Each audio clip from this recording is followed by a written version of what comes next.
Good morning. Good morning.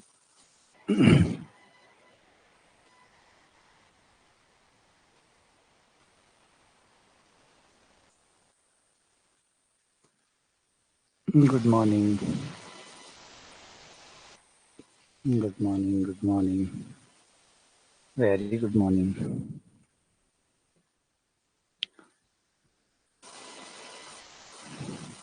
Radhe Radhe.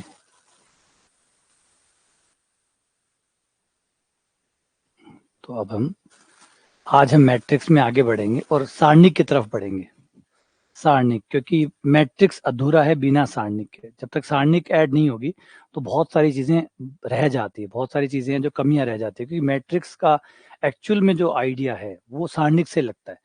तो आप matrix को सारणिक में ले जाते हैं और आपसे एक नंबर में बदलने की कोशिश करते हैं कि वो एक नंबर बन जाए, तो फिर वो नंबर की तरह बिहेव करने लग जाती है और उसके बाद ही उसका अप्लीकेशन पार्ट निकल के आता है, उसका उपयोग निकल के आता है, अनुप्रयोग निकल के आता है और कई अनुप्रयोग निकल के आते हैं.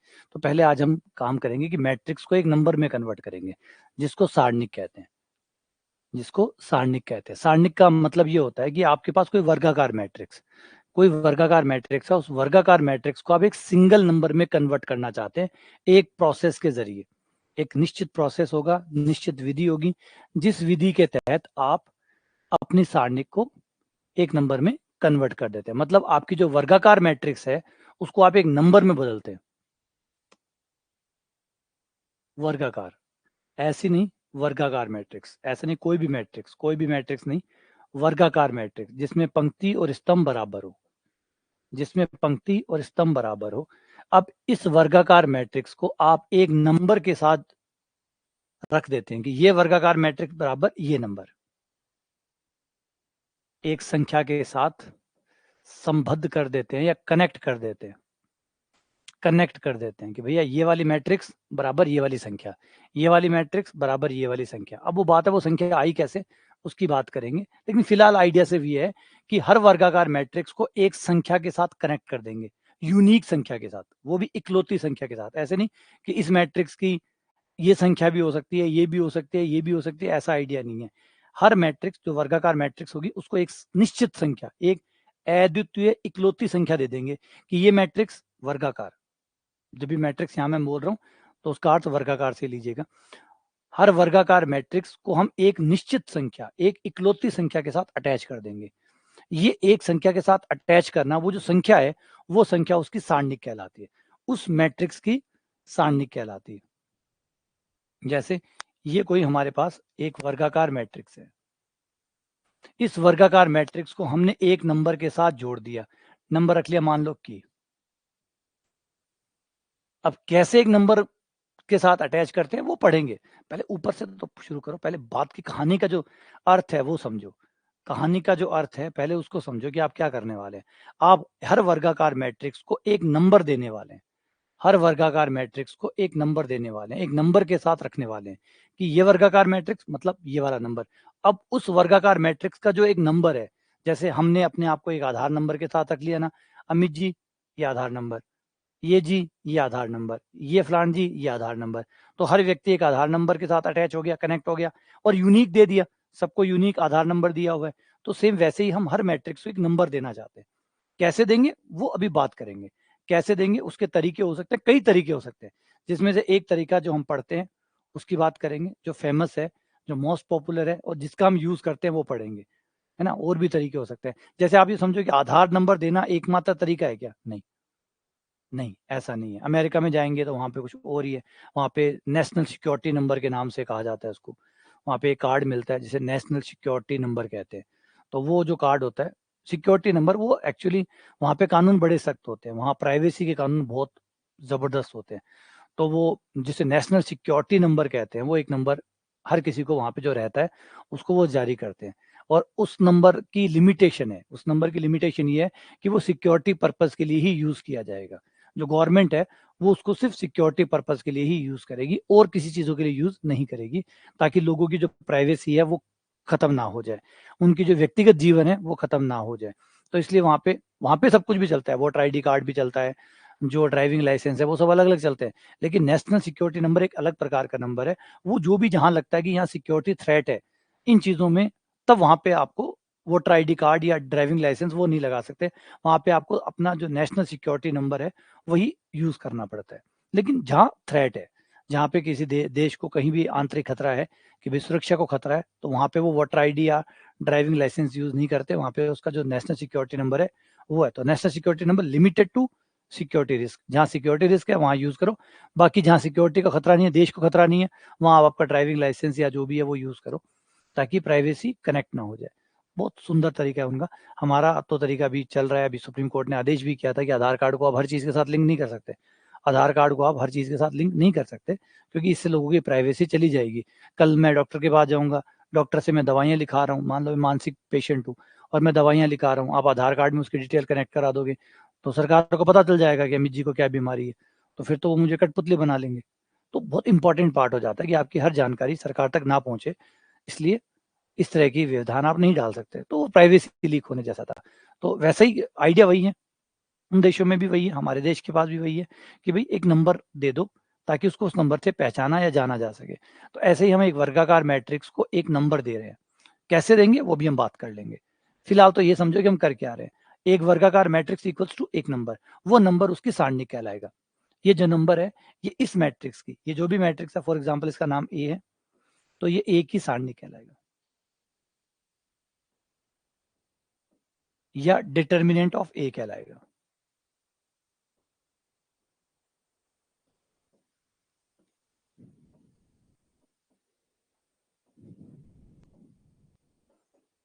संकेत के तौर पे आप इसे ऐसे लिख सकते हैं, ए डबल लाइन, या ऐसे लिख सकते हैं, या ऐसे लिख सकते हैं, DET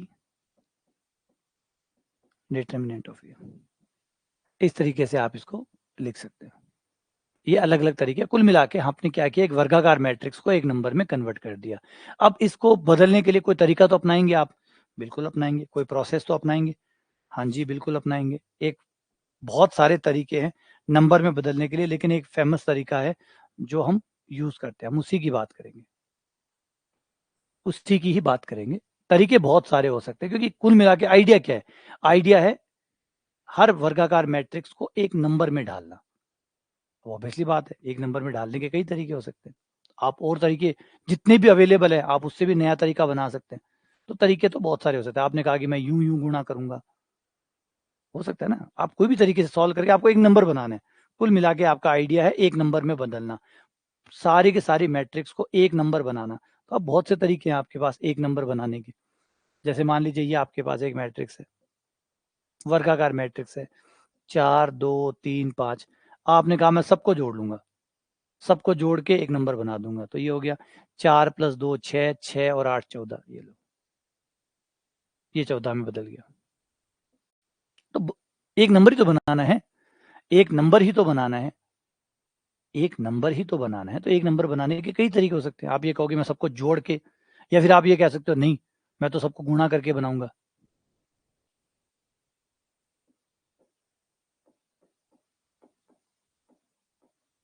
सबको जोड़कर, सबको गुणा करके, गुणा कर दूंगा, तो ये हो गया 20 20 120। ये लो, बहुत से तरीके हैं इसे एक नंबर में बदलने के। एक नंबर में बदलने के बहुत से तरीके हैं, बहुत सारे। और जितने हैं उससे ज़्यादा आप और बना सकते हैं, क्योंकि एक नंबर ही तो बनाना है। आप बोलो कि मैं ऐसे करूँगा, ऐसे करूँगा। एक फ़ेमस तरीका है एक, अच्छा ये इतने सारे तरीके होने के बावजूद ही आप वो एक तरीका क्यों पढ़ते हैं? क्योंकि वो तरीका पॉपुलर है, एक बात। नंबर 2 बहुत उपयोगी है। वो जो तरीका है एक नंबर में बदलने वाला, जो अभी हम पढ़ने वाले हैं, वो तरीका हम इसलिए उसको ज़्यादा फ़ॉलो करते हैं, क्योंकि उस तरीके के बहुत उपयोग है, बहुत काम का है वो। अब जो काम की चीज़ होगी वो तो देखो टिकेगी। काम की चीज़ होगी वही मार्केट में चलेगी, जो चीज़ उपयोगी है वही चलेगी। चीज़ें मार्केट में बहुत सारी आती है, लेकिन टिकती कौन-सी है? टिकती कौन-सी है? वो जो ज़्यादा काम की होती है। तो तरीके बहुत सारे हो सकते हैं, लेकिन जो तरीका अब हम बोलने वाले हैं या यूज़ करते हैं, वो तरीका फ़ेमस तरीका है, प्लस बहुत उपयोगी है। ज़्यादातर चीज़ों में वो काम आता है, इसलिए हम उसी तरीके को पढ़ते हैं। ठीक है? तो आ जाओ, अब हम कौन से तरीके से नंबर बदलते हैं उस पे आ जाते हैं। तो सबसे पहले 1 बाय 1 की लेते हैं। 1 बाय 1 की मैट्रिक्स की सारणी।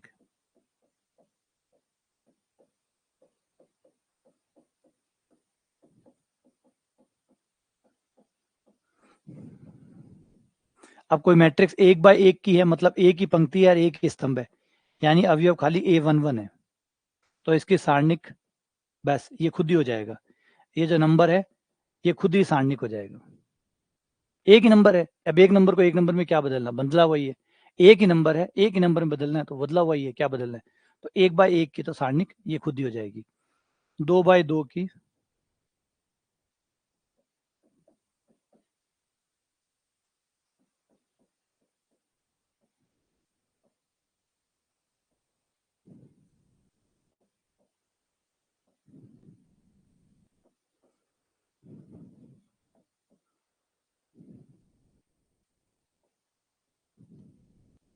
इस तरीके से इन दोनों की गुणा A11 A22 minus A21 A22।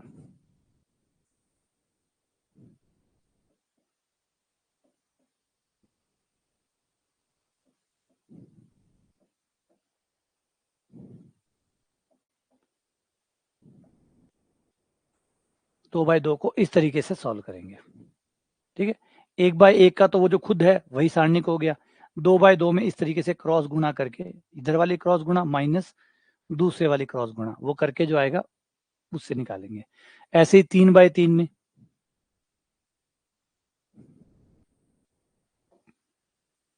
अगर हमारी मैट्रिक्स 3/3 की है,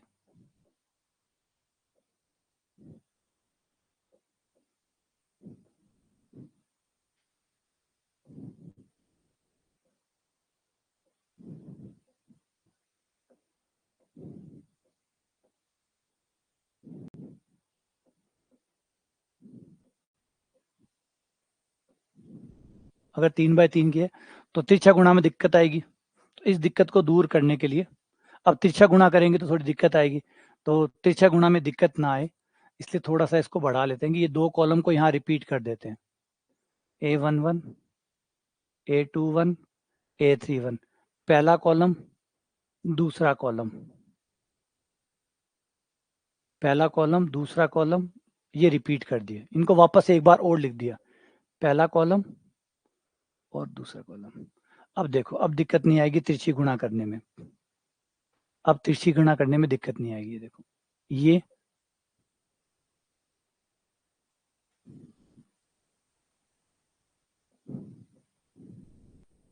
लो, ये गुणा कर दो, जोड़ दो, A11 A22 A33 plus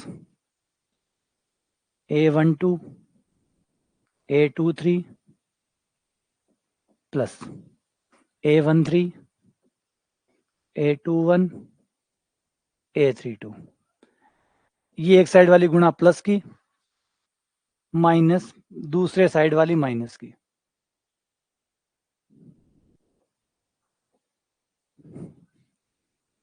A13 A22 A31 plus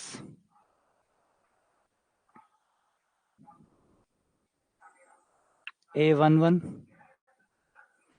A23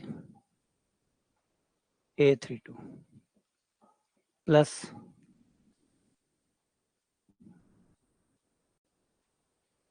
A33 A21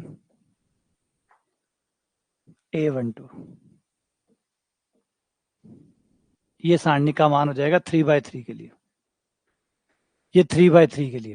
तो इंपॉर्टेंट चीज जो है वो देखने वाली है कि तिर्यक गुणा से बनाई गई है। ये जो सारणी का मान निकलता है ये तिर्यक गुणा से निकलता है, तिरछी गुणा से। 1/1 में तो क्या तिरछी गुणा थी, वो अकेला ही था बेचारा, ये अकेला ही था, क्या तिरछी गुणा होती। 2/2 में हमने तिरछी गुणा की थी। 3/3 में भी आप देख सकते हो तिरछी गुणा, ये वाली तिरछी गुणा माइनस ये वाली तिरछी गुणा। इस तरीके से हम ये तिर्यक गुणन से सॉल्व करते हैं। ये एक मेथड है, याद रखिएगा, ये सिर्फ एक मेथड है, ऐसा नहीं कि दुनिया में बस ये एकमात्र मेथड है। दुनिया में सिर्फ एकमात्र मेथड है, ये सिर्फ एक मेथड है। ऐसे और भी हजारों मेथड बनाए जा सकते हैं। तो फिर ये मेथड क्यों पढ़ रहे हैं, क्योंकि ये कारगर है, इसकी कई एप्लीकेशन है, कई अनुप्रयोग है। अगर हम इस तरीके से सारणी को सॉल्व करते हैं तो आगे इस तरीके से हम कई मदद ले सकते हैं, कई चीजों को सॉल्व करने में ये तरीका काम करेगा, ये तरीका कई चीजों में आगे काम करेगा, है ना। तो यही इंपॉर्टेंट होता है। ऐसे नहीं है कि गणित में कोई एकलौता तरीका है बस, और कोई तरीका हो ही नहीं सकता। मैंने क्या कहा था, आइडिया क्या है, एक वर्गाकार मैट्रिक्स को एक नंबर रखना है, वर्गाकार मैट्रिक्स को एक नंबर में कन्वर्ट करना है, वर्गाकार मैट्रिक्स को एक नंबर में कन्वर्ट करना है, यही तो था, यही तो है। तो कैसे भी तो बदला जा सकता है, वो तो कैसे भी बदला जा सकता है, हाँ बिल्कुल कैसे ही बदला जा सकता है। तो फिर हम ये वाला एक तरीका ही क्यों पढ़ते हैं, क्योंकि ये वाला एक तरीका इसलिए पढ़ते हैं कि उपयोगी है, कारगर है, इसके आगे बहुत उपयोग है, ये बहुत उपयोगी है, जो आगे हमारे कई समीकरण को सॉल्व करने काम आएगा, किसी त्रिभुज का क्षेत्रफल निकालने के काम आएगा, ठीक है, कोई बिंदु संरेखीय है या नहीं है ये पता करने के काम आएगा, और भी बहुत सारी चीजों में ये मेथड, ये वाला तरीका, इस तरीके से एक नंबर में बदलने वाला ये जो तरीका है, ये तरीका काफी कारगर है। ठीक है, क्लियर समझा? अच्छा, अब आप सोचोगे ये तो क्या, ये तरीका कहाँ से पढ़ा दिया, ये तरीका तो हमने देखा ही नहीं। आप में से कई जिन्हें हो सकता है जो कभी देखा ही नहीं हो, हमने तो वो वाला देखा है। तो वो तरीका भी है, वो तरीका भी है, चिंता ना करो। ये मेन तरीका तो ये होता है, एक्चुअली मेन तरीका तो ये होता है। अब इस मेन तरीके में आप क्या करेंगे, इन दोनों को साथ में कर लो, जहाँ है एक एक को, A11 वालों को साथ में कर लो, ये देखो, तो आपका वो वाला तरीका जो आप पढ़ते आ रहे हैं वो वाला आ जाएगा। इस भैया को इसके साथ कर लो, A11 को, ये रहा, इन दोनों को एक साथ, A12 वालों को एक साथ, ये 12 वाला यहाँ है, एक 12 वाला यहाँ मिल जाएगा, ये रहा, ये 12 वाले को साथ कर लो, फिर A13 वाले को साथ कर लो, ये 13 वाला, ये 13 वाला, तो आपका वो वाला रिजल्ट जो आप काम में लेते हैं वो दिख जाएगा। A11 कॉमन लेते ही ये हो जाएगा A22 A33 minus A22 A33, और ये आ जाएगा A23 A32 प्लस, फिर A12 बाहर लेने पर A23 A31 minus A21 A12 plus A13 common लेने पर A21 A32 minus A22 A31, ये वाला आप वाला आ गया, ये वो जो आप काम में लेते हैं वो आ गया। ठीक है, तो ये कोई वो नहीं है कि इस वाले तरीके से ये वैसे वाले तरीके से, दोनों एक चीज होती है। कुल मिला के जो मेन आइडिया है, इसे तिर्यक विस्तार कहते हैं, तिर्यक विस्तार, ये तिरछे तरीके से विस्तार किया गया है ना। मैंने भी एक इसके ऊपर एक रिसर्च किया था, एक पेपर पब्लिश किया था इसके ऊपर, कि भाई सारणी को खोलने का कोई जरूरी नहीं है कि एकमात्र तरीका यही हो, है ना। तो एक ये बहुत बहुत अच्छी बात होती है जब आप मैथ्स के बारे में थोड़ा खुल के सोचते हैं, कि ऐसा नहीं है कि ये जो आप पढ़ रहे हैं बस ये एक तरीका है, ये तिर्यक तरीका है, इन्होंने तिर्यक तरीका निकाला, आप सीधा तरीका भी निकाल सकते हो। आप कहोगे भैया मैं तो यूं जोड़ूंगा, मैं तो यूं जोड़ूंगा, कोई बात नहीं, यूं जोड़ के जो भी आएगा वो एक नंबर बना दूंगा। तो ऐसे हजारों तरीके आपके हो सकते हैं जिससे आप तैयार कर सकते हैं। ऐसा कोई एक तरीका, नंबर ही तो बनाना है, एक नंबर ही तो बनाना है। अब एक नंबर बनाने के लिए आप हजारों तरीके ढूंढ सकते हो, हजारों तरीके ढूंढ सकते हो। क्वेश्चन फिर दिमाग में आपके जो आना चाहिए वो ये कि हजारों तरीके हैं तो फिर यही तरीका क्यों पढ़ रहे हैं। यही तरीका इसलिए पढ़ रहे हैं क्योंकि ये इफेक्टिव है। अभी तक और जो भी तरीके ढूंढे गए हैं वो इतने कारगर नहीं है। उपयोग तो उनके भी हैं, क्योंकि जिसने भी खोजा होगा उपयोग भी ढूंढा होगा, जिसने भी खोजा होगा उपयोग भी ढूंढा होगा, लेकिन जो इस तरीके के उपयोग है वो किसी और के नहीं मिले। इसके ज्यादा उपयोग मिले, ज्यादा फंक्शन है, ज्यादा फैसिलिटीज इसके पास है, ये ज्यादा चीजों पे काम आ जाता है। अब जो ज्यादा काम आएगा, ज्यादा उपयोगी होगा, मार्केट में उसी का डंका बजेगा। मार्केट में डंका उसी का बजेगा ना जो ज्यादा उपयोगी है, जिसके ज्यादा चीजें, वो ज्यादा जगह काम आ रहा है। जो जितना ज्यादा काम आएगा लोग उसको उतना याद रखेंगे, जो कभी काम नहीं आ रहा लोग उसको भूल जाते हैं। तरीके और भी हो सकते हैं लेकिन काम नहीं आएंगे, या इक्के दुक्की बार काम आएंगे। साल भर में एक बार काम आएगा, कोई सामान है, कोई चीज ऐसी जो साल भर में एक बार काम आती है, तो आप रख के भूल ही जाएंगे। एक चीज है तो डेली काम आती है, वो आपको याद रहेगी कहाँ है कहाँ नहीं। ठीक है, अच्छा, इसका एक तरीका ये हो गया, और इस तरीके को भी देख लो। नॉर्मली जिस तरीके से हम बोलते हैं वो ये वाला होता है, ये है वही जो मैंने भी ऊपर लिखा था, सेम उसी से, लेकिन हम ऐसे नहीं खोलते, हम ऐसे प्रसार करते हैं क्योंकि ये वाला हमें ज्यादा ठीक लगता है।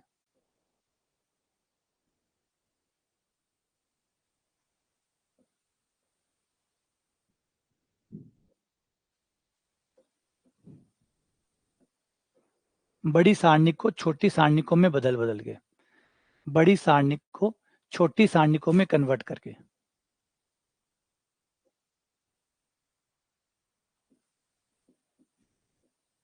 जैसे ये अवयव ले लिया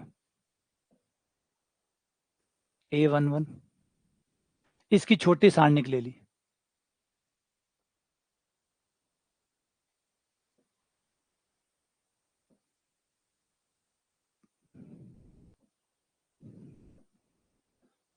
फिर एकांतर क्रम में प्लस माइनस प्लस, फिर दूसरा ले लिया, उसकी उप सारणिक ले ली, इसे छोड़ दिया, इसकी छोटी सारणिक ले ली A21, A31,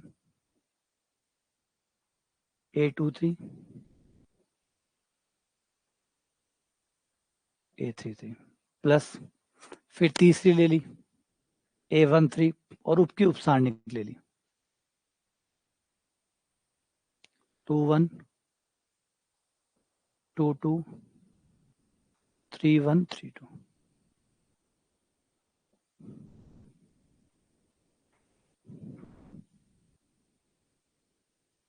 और ये आपने इसको सॉल्व करना। अब 2/2 सॉल्व करना आता ही है, उससे सॉल्व कर लो।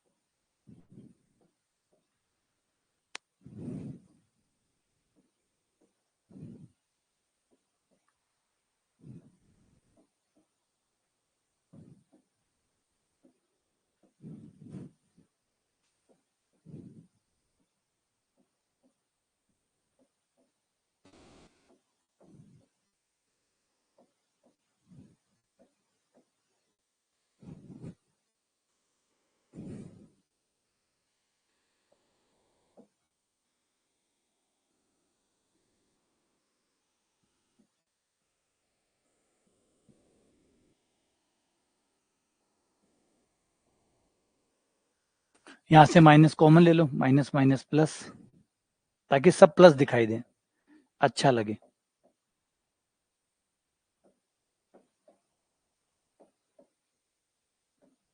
इसको आगे कर लिया, माइनस कॉमन लेके इसको पीछे कर लिया, माइनस कॉमन करके प्लस आ गया। तो इस तरीके से हम विस्तार करेंगे।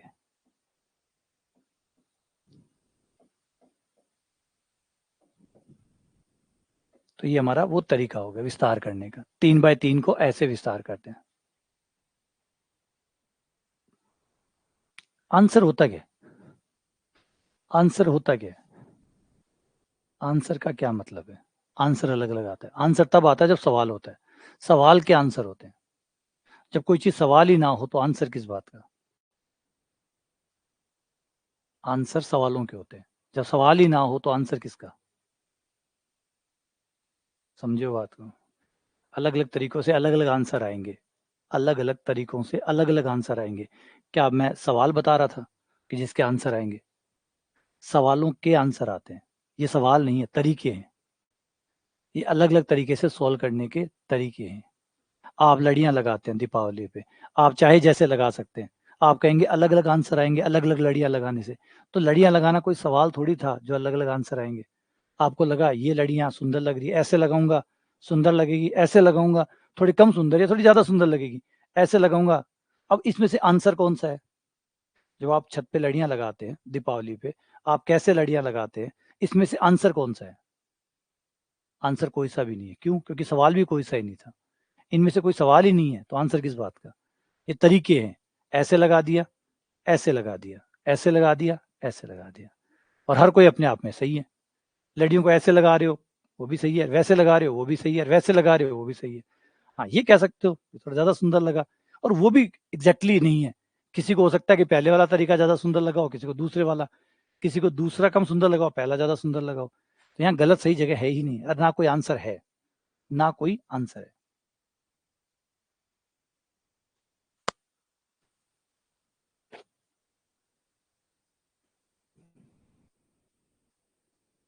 अभी फिर से वही करेंगे, अलग अलग नंबर मिलेगा, तो अलग अलग नंबर मिलने का तरीका ही तो अलग अलग है। अगर सारे तरीकों से एक आंसर आने लग गया तो फिर तरीके में अंतर क्या हुआ?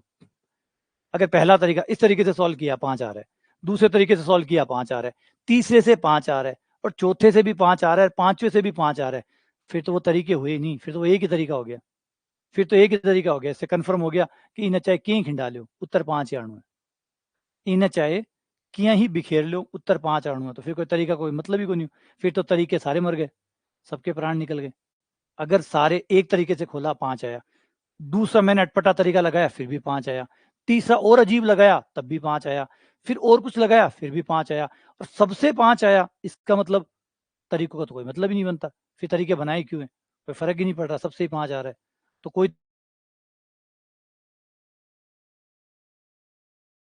फायदा होगा, तभी तो कारगर होगा कि हाँ भाई ये तरीका ये दे रहा है, ये तरीका, फिर हमें जो ठीक लगेगा वो रख लेंगे, जो हमें ज़्यादा अच्छा लगेगा हमारे हिसाब से, हमारे नेक्स्ट प्रॉब्लम के लिए जो अच्छा लगेगा वो यूज़ कर लेंगे, जो उपयोगी दिखेगा उसको रख लेंगे, है ना। बाजार में कंगे आते हैं, एक छोटा, एक बड़ा, एक उससे बड़ा, एक उससे बड़ा, आते हैं ना मार्केट में।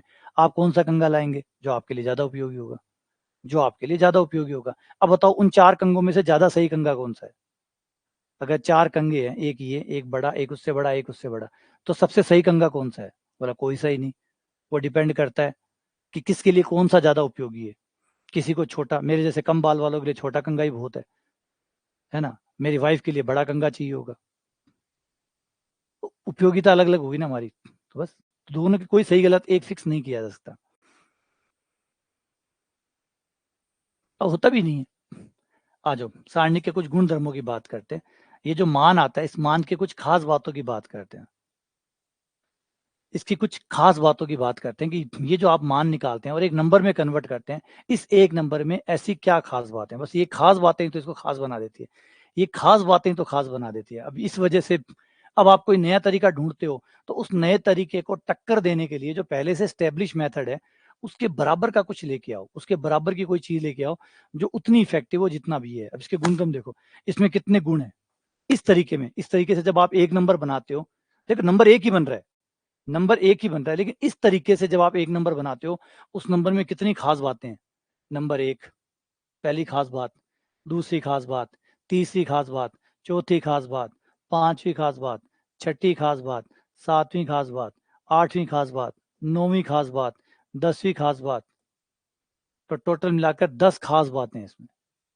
अब प्रॉब्लम ये है कि बना तो हम कैसे भी देंगे, लेकिन वो खास बातें कहाँ से लाएंगे, वो जो फीचर्स है वो कहाँ से लाएंगे। बना तो कार तो मैं ही बना दूंगा घर पे, है ना, कार तो मैं ही बना दूंगा गत्ता लगा के, 2 पहिए जोड़ के, 4 पहिए जोड़ के। लेकिन बात है कि वो जो उन गाड़ियों में जो खास बातें हैं, वो खास बातें भाई, मैं अगर नई कार लाना चाहता हूँ तो मुझे उस कार के से बेटर कार देनी पड़ेगी ना, उस कार से बेटर कार देनी पड़ेगी, उससे ज्यादा फीचर्स देने पड़ेंगे। वो कहाँ से लाऊंगा, इनके पास तो ऑलरेडी फीचर्स हैं, भरे पड़े हैं। तो अब इसके फीचर्स सुनो क्या क्या है, इसमें क्या क्या खास बातें हैं। गुणधर्म मतलब वो खास बातें जो इस पे काम करती है। पहली खास बात है कि अगर आपने पंक्ति या स्तंभों का परिवर्तित कर दिया, मतलब ट्रांसपोज कर दिया, तो इससे इसका मान, जिस तरीके से हम मान निकालते हैं उसका मान बदलेगा नहीं, मान नहीं बदलेगा। अगर आपने पंक्तियों को स्तंभ बना दिया या स्तंभों को पंक्तियां बना दिया, तो इससे जो इस मेथड से जो वैल्यू आ रही है वो वैल्यू पहले भी उतनी आ रही थी और उसके बाद भी उतनी आती रहेगी। यानी ए मैट्रिक्स की वैल्यू या सारणिक, ए की सारणिक और उसका ट्रांसपोज करने के बाद की सारणिक, दोनों से एक ही आंसर आपको मिलता रहेगा। तो पहली खास बात है, इसका मतलब ये जो मेथड है जो एक नंबर में बदलता है, ये इस बात से फर्क नहीं पड़ेगा कि आपने उसका ट्रांसपोज किया है या नहीं किया। ट्रांसपोज कर दोगे तो भी वही आंसर आता रहेगा, ट्रांसपोज करने के बाद भी वही आंसर आता रहेगा। तो ये है फीचर्स। अब ये फीचर्स आ गए ना इसके पास, वो आ गए, खास बातें आ गई। अब ये खास बातें ऑब्वियसली बात है, सोचो कि इसका मतलब आपका मेथड कितना अच्छा है कि ट्रांसपोज करने के बाद भी आंसर चेंज नहीं हो रहा। अब फील आया। और अभी देखो, अभी एक पांचवा छठा नियम आएगा, वो तो ऐसी चीज है कि लगेगा यार इसके अलावा सारे मेथड फेल है ना। जब मैंने नया मेथड ढूंढने की कोशिश की तो दिक्कत यही आई थी कि वो जो पांचवा छठा नंबर का फीचर है, अभी आएगा देखने को आगे, जब पांचवें छठे नंबर पे जाएंगे तो एक ऐसी फीचर आएगा, ऐसा दुर्लभ फीचर आएगा जो किसी और के पास लगभग लगभग नियर टू इम्पॉसिबल है कि कोई और इस फीचर को ला सके। कोई और मेथड जो मैट्रिक्स को एक नंबर में कन्वर्ट करता हो, वो इस फीचर को ला सके जो भी आगे आएगा। तो पहला फीचर तो मिल गया, पहला फीचर तो ये है, पहले ये कमाल की चीज इसमें है। दूसरी कमाल की चीज है कि अगर आपने कोई भी दो पंक्तियां आपस में इंटरचेंज कर दी, कोई भी दो पंक्तियां आपस में इंटरचेंज कर दी, या कोई भी दो कॉलम इंटरचेंज कर, पूरी मैट्रिक्स तो चेंज नहीं कर रहे हो आप, सबका ट्रांसपोज नहीं कर रहे हो, अब खाली दो पंक्तियां अदला बदली कर रहे हो, कोई दो पंक्तियां अदला बदली कर रहे हो। ये देखो, यदि किसी सारणिक की किन्हीं दो पंक्तियों या दो स्तंभों, चाहे पंक्तियां ले लो चाहे स्तंभ ले लो, अब ऐसे नहीं कर सकते एक पंक्ति ले ली एक स्तंभ ले ली, दो पंक्तियां ले लो, कोई भी दो पंक्तियां, फॉर एग्जाम्पल आपने आर आई पंक्ति ले ली, आर आई का मतलब R1 R2 R3 जो भी एक पंक्ति है वो ले लो, और फिर एक आर जे पंक्ति ले लो, और दोनों को इंटरचेंज कर दो भाई, मतलब जो आर आई है वो आर जे की जगह बन जाएगी, और जो आर जे है वो आर आई की जगह चली जाएगी। ऐसा करने पर, या कॉलम के साथ भी ऐसा कर सकते हो, कोई भी दो कॉलम चूज कर लो कि पी नंबर का कॉलम और क्यू नंबर का कॉलम आपस में इंटरचेंज कर दूंगा, जैसे ही मैं इंटरचेंज करूंगा ऐसा करने पर जो आंसर पहले आ रहा था वो प्लस माइनस जो भी आ रहा था उसका अंकिक मान तो वही रहेगा, मतलब 5 है तो 5 ही रहेगा, बस चिन्ह बदल जाएगा, 5 है तो 5 ही रहेगा परंतु चिन्ह बदल जाएगा, 5 है तो 5 ही रहेगा परंतु चिन्ह बदल जाएगा, परंतु चिन्ह बदल जाएगा, यानी पहले अगर वो 5 आ रहा था तो वो -5 आने लग जाएगा, अगर पहले वो 5 था तो कोई भी दो पंक्तियां बदलने पर या दो स्तंभ बदलने पर वही आंसर -5 आने लग जाएगा। ये भी कमाल की बात है, दो पंक्तियां, मतलब नियम देखो, ये जो सॉल्व करने का तरीका ये कितना अच्छा है, कितना इफेक्टिव है कि दो पंक्तियां बदलने से सिर्फ वो आपको दिखा भी रहा है, इससे ये भी बात कंफर्म होता है कि ये मेथड जो है ये आपको ये भी बता देगा कि आप दो पंक्तियां बदली है या नहीं बदली आपने, अगर पहले 5 आ रहा था फिर -5 आ रहा है तो इससे आप समझ जाओगे कि यहाँ पे कोई कारस्तानी की गई है, यहाँ पे कोई ना कोई खेल किया गया है, कोई ना कोई दो पंक्तियां या दो स्तंभ आपस में बदले गए हैं, तो देखा इस मेथड में ताकत क्या है, ये मेथड आपको ये भी सजेस्ट कर देगा, एक सारणिक का मान पहले 5 आ रहा था फिर आपने उसको सॉल्व किया उसका -5 आ रहा है, तो आपको वो इंडिकेट कर रहा है कि यहाँ भाई साहब ने दो पंक्तियां या दो स्तंभ आपस में बदले हैं, कोई भी दो बदले हो लेकिन बदले हैं, ये भी इंडिकेशन आ जाता है ना, तो ये है कमाल की बात, तो ऐसे ही नहीं, है ना, कोई चीज पॉपुलर हो रही है ऑब्वियसली बात है, विराट कोहली का इतना नाम है तो कुछ तो खास बात होगी ना, है ना, विराट विराट वाले खिलाड़ी तो बहुत है, और भारत में शायद हजारों की तादाद में खिलाड़ी होंगे, हजारों की तादाद में खिलाड़ी होने के बाद भी ये 4-5 के नाम क्यों इतने फेमस है, क्योंकि कुछ ऐसा है इनके पास जो इन्हें फेमस बनाता है, कोई ऐसा है, और बाकी लोगों का नाम क्यों नहीं है, क्योंकि बाकी लोगों के पास कुछ ऐसा है नहीं जो उनकी जगह रिप्लेस कर सके, उनकी जगह आके, हाँ हो सकता है कि फ्यूचर में कोई आ जाए, कोई उनसे भी ज्यादा मेधावी कलाकार आ जाए तो उसका नाम बोलने लग जाएगा, है ना।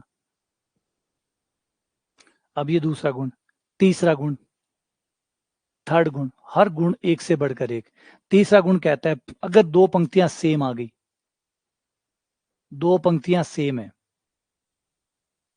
या दो स्तंभ सेम है, कोई भी दो पंक्तियां, for example are I number की पंक्ति और आर जे नंबर की पंक्ति एकदम सेम है, या फिर कोई स्तंभ, पांचवा स्तंभ, दूसरा स्तंभ, पहला स्तंभ किसी दूसरे स्तंभ के बराबर है, कोई भी दो पंक्तियां या दो स्तंभ, चाहे पंक्तियां बराबर हो जाए चाहे स्तंभ बराबर हो जाए, जरूरी नहीं दोनों बराबर हो, कोई पंक्तियां बराबर हो जाए चाहे कोई स्तंभ दो बराबर हो जाए, जैसे ही बराबर होंगे उसका मान 0 आ जाएगा, उसका मान 0 हो जाएगा।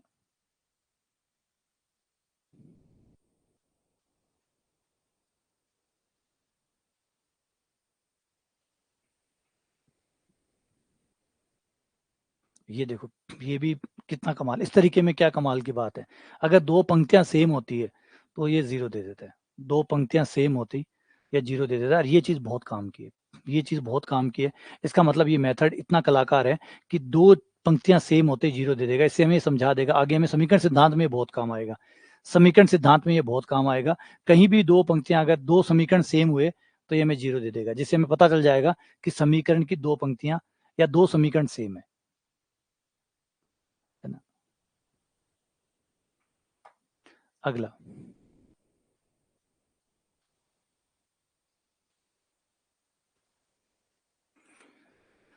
नियम नंबर 4, यदि किसी सारणिक कि किसी पंक्ति, कोई भी एक पंक्ति लो और उस पंक्ति के सारे अवयव को आपने किसी संख्या से गुणा कर दिया, तो फिर सारणिक का मान भी उतने से गुणा हो जाएगा। अगर आपने किसी पंक्ति को किसी नंबर से गुणा कर दिया तो सारणिक का मान भी उतने से गुणा हो जाएगा। मान लो ये कोई सारणिक है, इसका जो भी मान आ रहा था, आपने इसकी किसी पंक्ति को 5 से गुणा कर दिया या k से गुणा कर दिया, किसी भी एक पंक्ति को, पंक्ति क्यों, स्तंभ भी ले लो चाहे, क्योंकि जो नियम पंक्तियों पे लागू है वो स्तंभों पे भी लागू है। तो आपने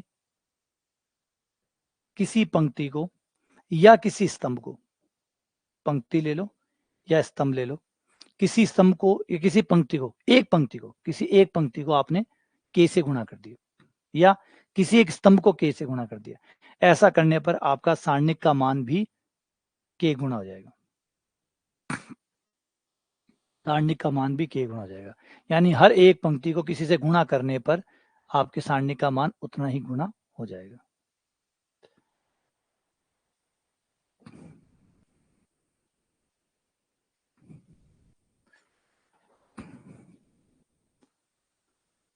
अगला,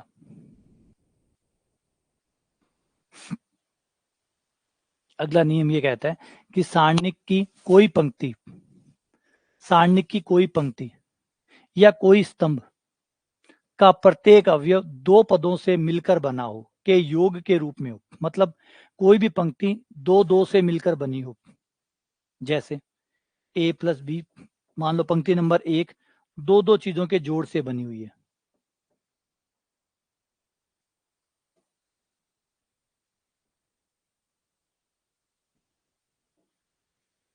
कोई पंक्ति दो दो के योग से बनी हुई है, a plus b, b plus c plus a, तो आप इसे दो सारणिकों में तोड़ सकते हो।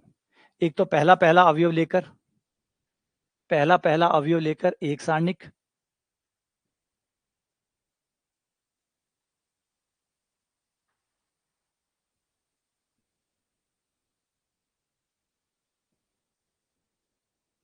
प्लस दूसरा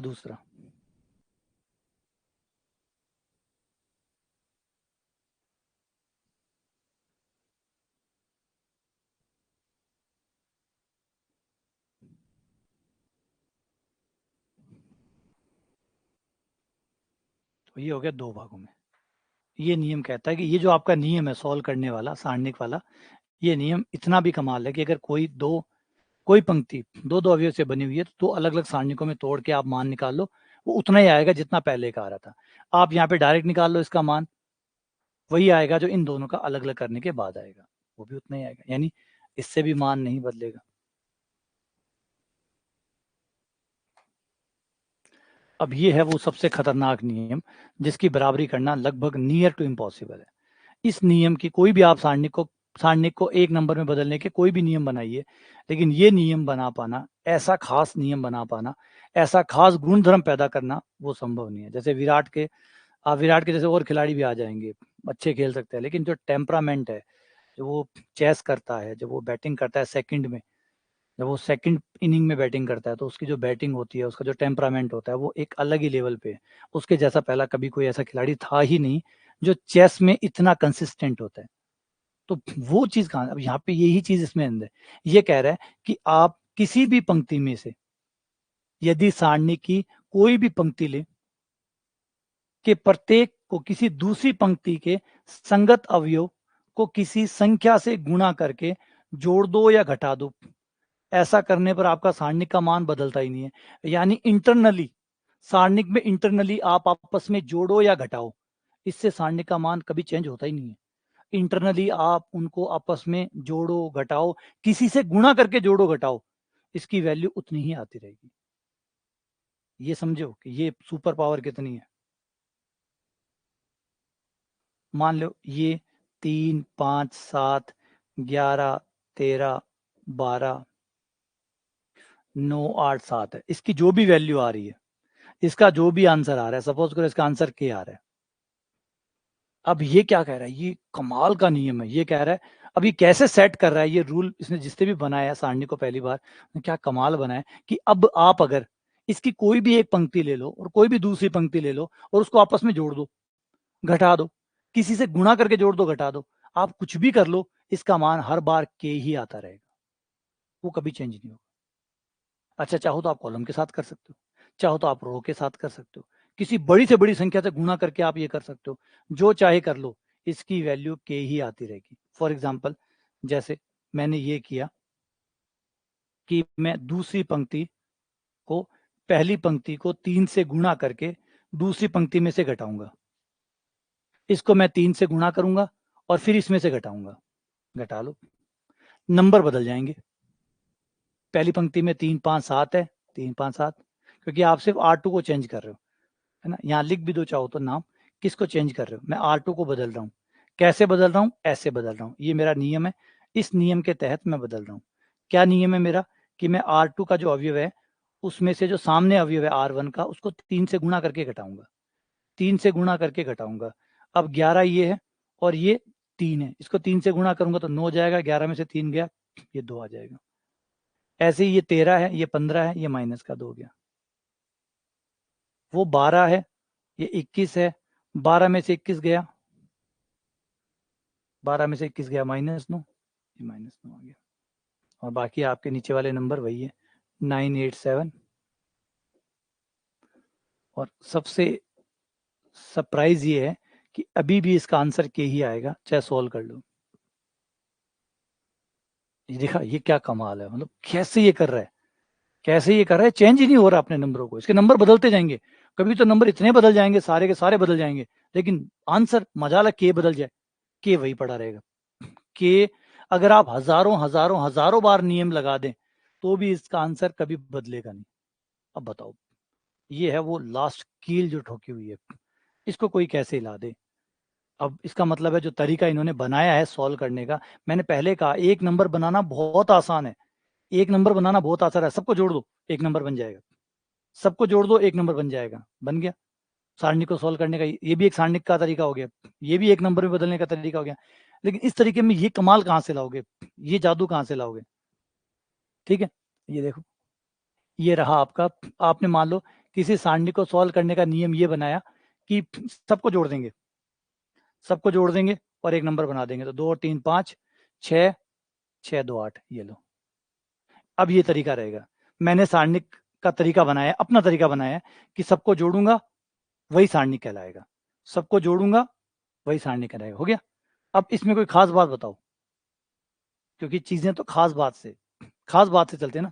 विराट का नाम विराट है इसलिए नहीं चलता, वो विराट का नाम विराट है इसलिए नहीं चलता, कल उसका नाम अद्भुत होता और कल उसका नाम सूरदास होता, है ना, तब भी वो वही टीम पे होता और तब हम सूरदास सूरदास चिल्ला रहे होते हैं, समझ रहे हो। अगर आज विराट नाम ना हो के अगर उसका नाम सूरदास भी होता तो भी आज हम सूरदास सूरदास चिल्ला रहे होते, कोई फर्क नहीं पड़ता कि उसका नाम विराट है ना, समझ रहे हो। तो नाम से कोई फर्क नहीं पड़ता। अब बताओ गुणों की बात, आप वाले इस तरीके में गुण क्या है, आप वाले इस तरीके में क्या खास बात है, कुछ खास बात बताओ। फैन तो तभी बनेंगे ना, फैन तो तभी बनेंगे खास बातों से, नामों से थोड़ी फैन बनते हैं। लोग बहुत अच्छे अच्छे नाम निकालते हैं लेकिन फैन थोड़ी बन जाते हैं। तो कहानी क्या है, दिक्कत है गया। तो ये कहानी है, कोई ऐसे ये जो गुण ये जो लेके बैठा है, ये गुणों की बराबरी का कोई गुण तो लाओ, जो कि लगभग इम्पॉसिबल है। और ये गुण तो कमाल है, ये अद्भुत है, बहुत शानदार है।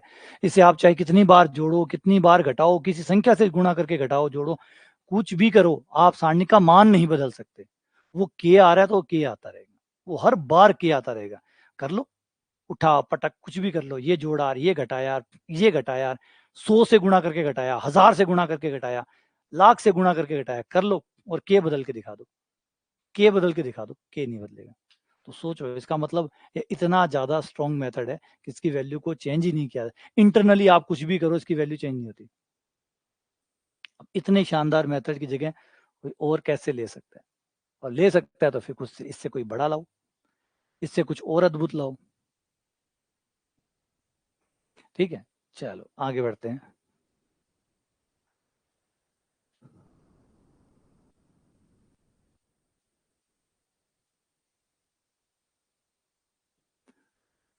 अगर किसी सारणिक के सिर्फ मुख्य विकर्ण के नीचे या मुख्य विकर्ण के ऊपर पे ही अवयव हो, मतलब त्रिभुजाकार मैट्रिक्स हो। अगर कोई मैट्रिक्स त्रिभुजाकार है तो उसके सारणिक का मान उसके विकर्ण के अवयवों के गुणनफल के बराबर होगा।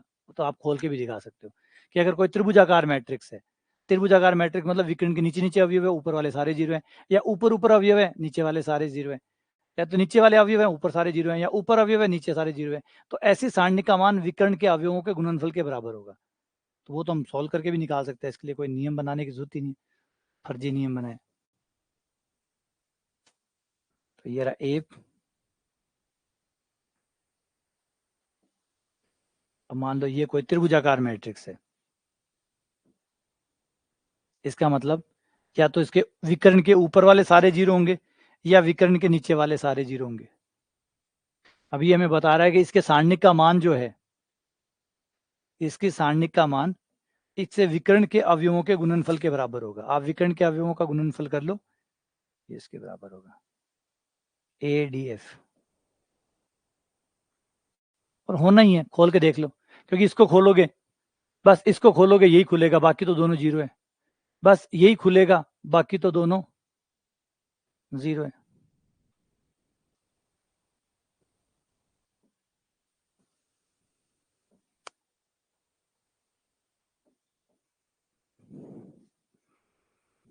अच्छा, सूरदास के नाम पे कुछ नहीं है। आज अब्दुल कलाम आजाद का नाम है, कितना सुंदर है। अगर पूरा नाम बोले तो हमें बोलना ही नहीं आता, पूरा नाम बोले तो हमें बोलना ही नहीं आता, लेकिन लोग पसंद करते हैं। लोग पसंद करते हैं क्योंकि आप नाम से पसंद नहीं करते ना, आप गुणों से पसंद करते हैं। आप नाम से पसंद नहीं करते, बिल्कुल भी आप इस बात से रिलेटेड नहीं है, या इसका कोई रिलेवेंट ही नहीं है कि उसका नाम क्या था। बात है उसके गुणों की, इसका गुण क्या है। फॉरेनर होते हैं, उनके नाम तो आपको समझ तक नहीं आते। एटलीस्ट कम से कम इंडिया में इतना तो समझ में आ रहा है कि सूरदास किसे कहते हैं, कबीरदास कौन है, नाम से कुछ तो आइडिया आता है। लेकिन सोचो फॉरेन के नाम है जिनका तो अता पता ही नहीं है, आपको कुछ भी नहीं पता, लेकिन आप उनके भी फैन हो। AB डिविलियर्स, कौन ए कौन बी, ABCD पूरी का है वहां, तो A और B है, CDEFG तो है ही नहीं, नाम पूरा ABCD में अधूरा नाम पड़ा है, फिर भी हम उसके फैन है, फिर भी फैन है। AB डिविलियर्स, AB है, C है ही नहीं उसके नाम के अंदर, पूरी ABCD नहीं है उसके नाम के अंदर, फिर भी हम उसके फैन है ना। तो बात नामों पे थोड़ी है, नाम समझ भी नहीं आते हमें, लेकिन फैन है, क्योंकि गुण ऐसे हैं। फैन गुणों के होते हैं, नामों के नहीं।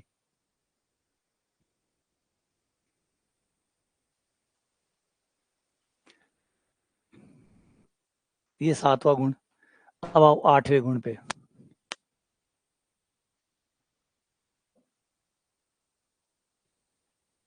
8वां गुण, यदि किसी सारणिक x बराबर अल्फा रखने पर सारणिक का मान 0 हो जाता है, तो इसका मतलब x माइनस अल्फा उसका एक गुणनखंड है। x माइनस अल्फा उसका एक गुणनखंड है। जैसे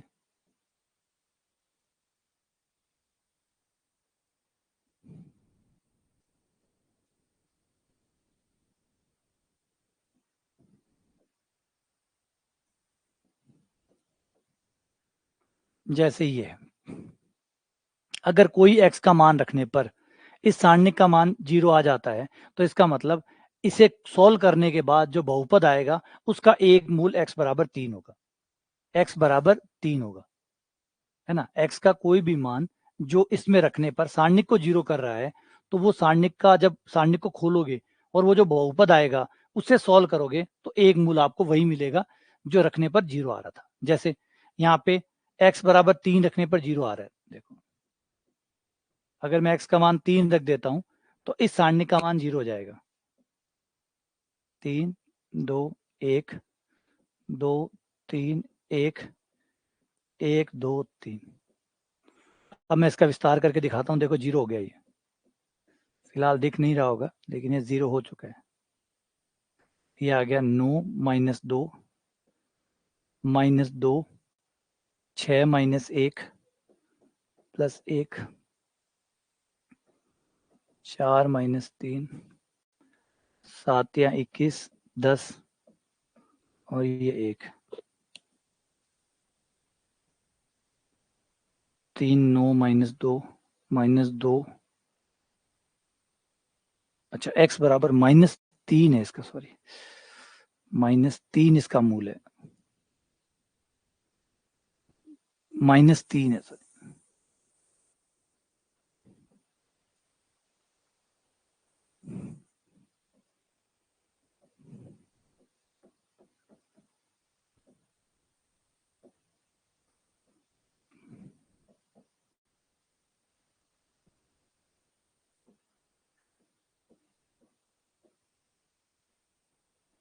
-6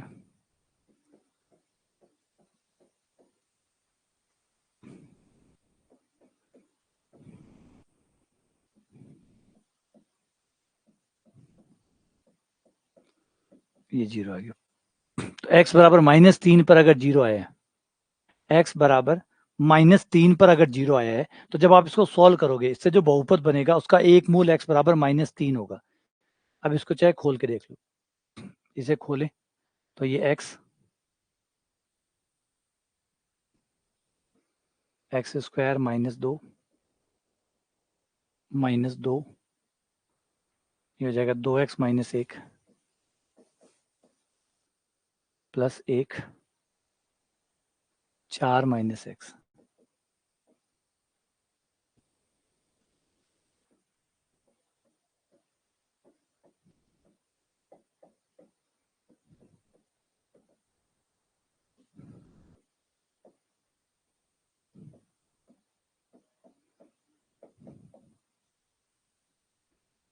अब यहाँ पे x का मान -3 रख के देखो 0 आएगा। x का मान -3 रख के देखो 0 आएगा, जो कि हमें पहले ही पता लग गया था कि इसका एक गुणनखंड ये सारणी की एक खास बात और है, आपको गुणनखंड का ज्ञान पहले ही हो जाएगा। अगर कोई x का मान रखने पर सारणिक 0 आ रही है, आपके सारणिक में x है और x का मान वो रखने पर सारणिक का मान 0 आ रहा है, तो समझ जाओ कि वो सॉल्व होने के बाद जो बहुपद बनाएगी उसका मूल है ये, उसका मूल ये है, तो वो मूल को भी दर्शाता है। ठीक है, तो यही ये बताना चाहता है कि अगर x बराबर अल्फा रखने पर आपकी सारणिक 0 हो रही है, तो आपके सारणिक के बहुपद का ये एक गुणनखंड होगा।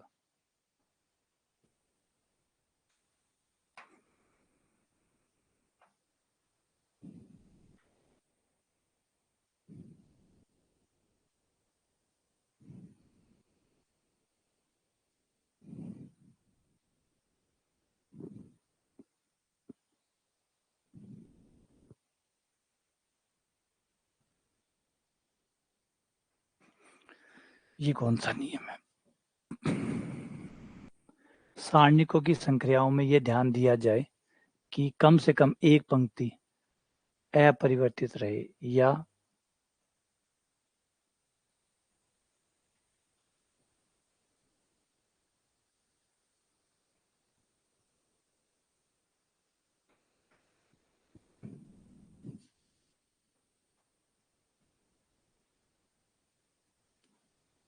क्या पता, एक बार रहने दो, देखते हैं इसको क्या कहना चाहते हैं।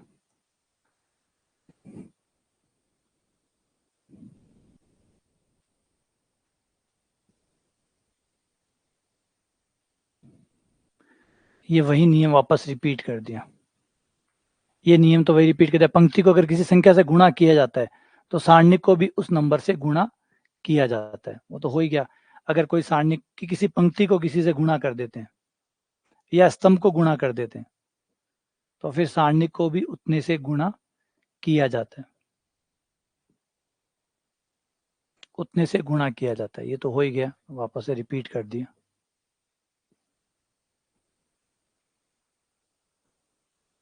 ठीक है, चलो, ये वैसे 10 जबरदस्ती बनाए हुए हैं, लगता है शायद 7-8 ही नियम है।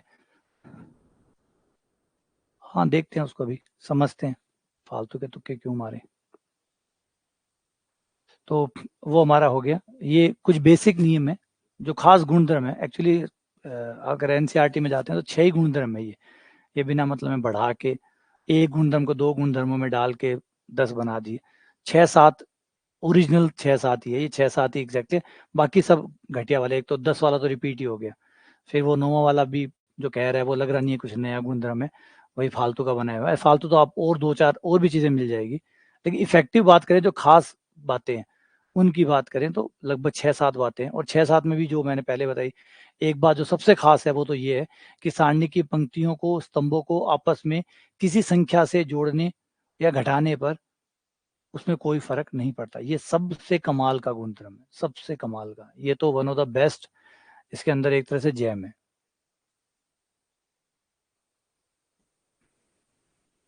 अब आ जाते हैं उपसारणिक और सहखंड। उपसारणिक होते हैं किसी सारणिक की छोटी सारणिक उपसारणिक कहलाती है, और सेकंड में थोड़ा सा अंतर है। उपसारणिक होती है छोटी सारणिक, किसी सारणिक की छोटी सारणिक। अगर आप कोई सारणिक लेते हैं और इसका नाम हम ए रख लेते हैं, ए की सारणिक,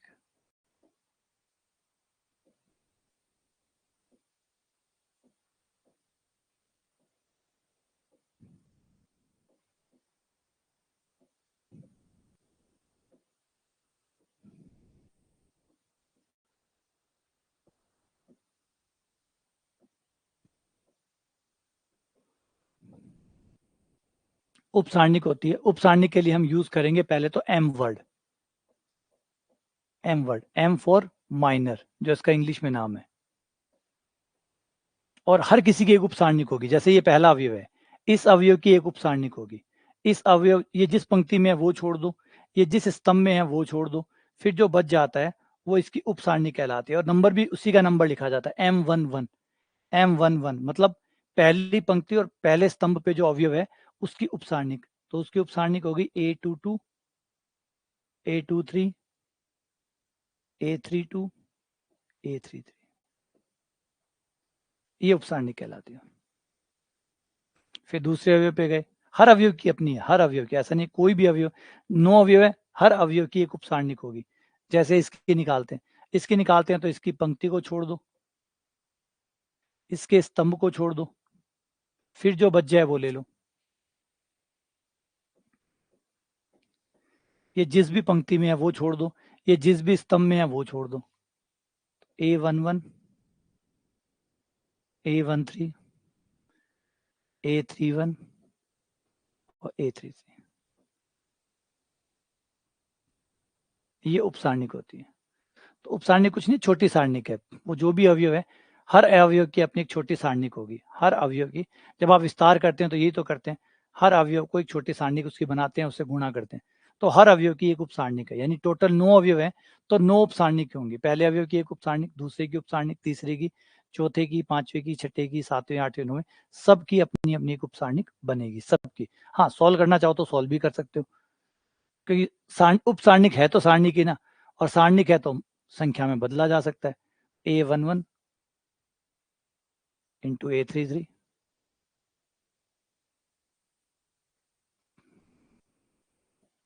ये लो, ये उपसारणिक होगी। तो उपसारणिक है छोटी सारणिक, है ना, उपसारणिक है छोटी सारणिक।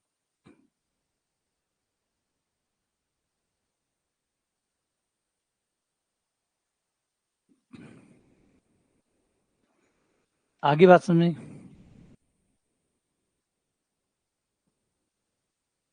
हर अवयव की एक उपसारणिक होती है, हर अवयव की, जितने भी अवयव होंगे सबकी अपनी उपसारणिक होगी। अब इसमें सह खंड में थोड़ा सा टच आ जाता है। जो सह खंड होते हैं उसमें हम चिन्ह भी रखते हैं, इनको, इन सबको चिन्ह भी देते हैं।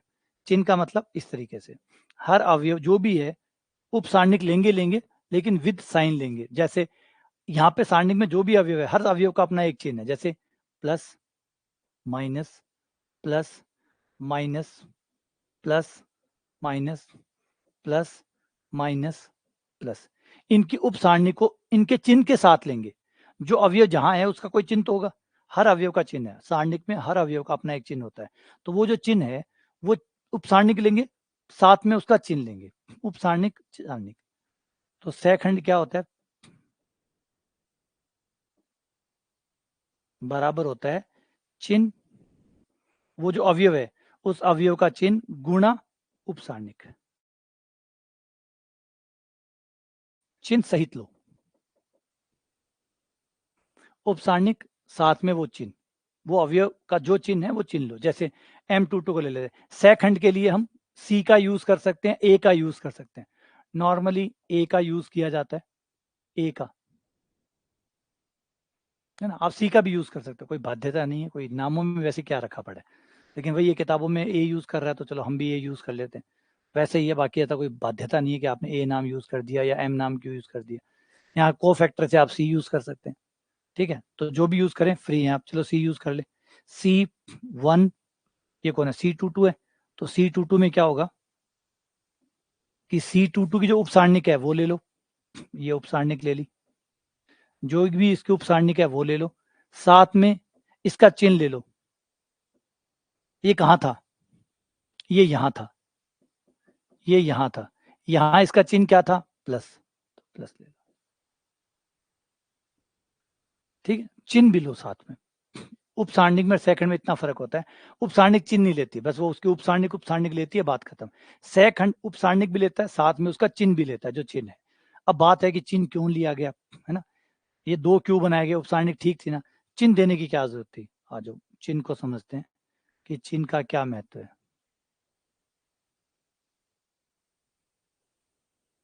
है ना, चिन्ह क्यों दिया गया, इंपॉर्टेंस कि भाई चिन्ह की जरूरत क्या पड़ गई थी, क्यों बिना मतलब में सेकंड बनाए गए।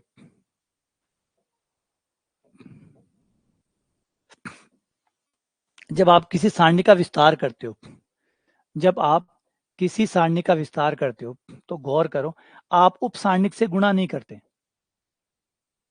आप उप सारणिक से गुणा नहीं करते, बल्कि उसके सहखंड से गुणा करते हैं।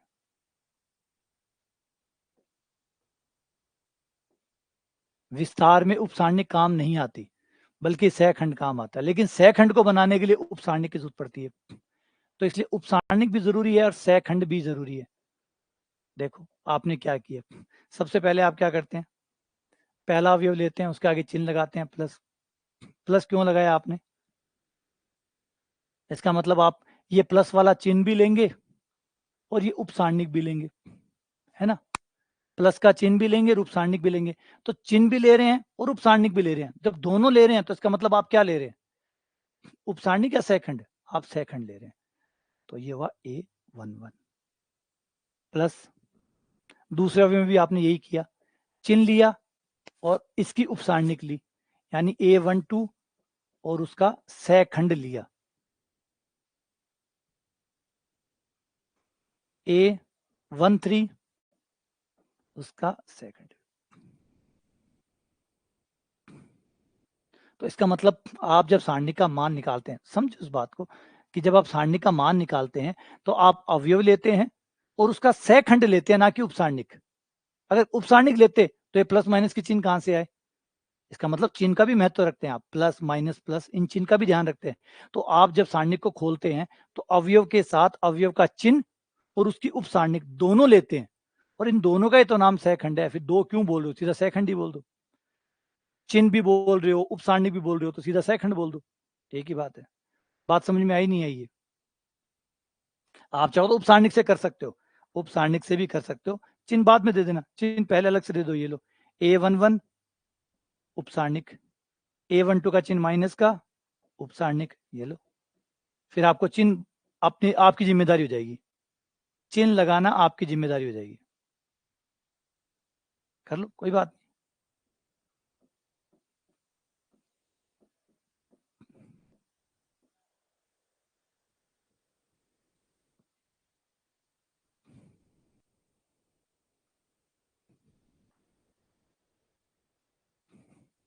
बात समझे,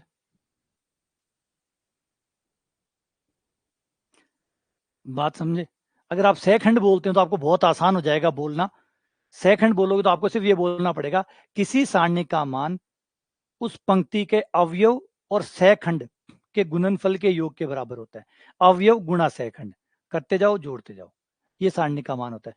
सारणी की भाषा में बोलोगे तो आपको ये बोलना पड़ेगा, अवयव, अवयव का चिन्ह और अवयव की उप सारणी का गुणनफलों का योग सारणी का मान होता है, फिर आपको चिन्ह अलग से बोलना पड़ेगा, और इसमें आपका दोनों का काम एक बार एक साथ हो जाएगा।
है ना। तो ये जो सैखंड है ये 2 in 1 का नाम है। सैखंड नाम है 2 in 1 का।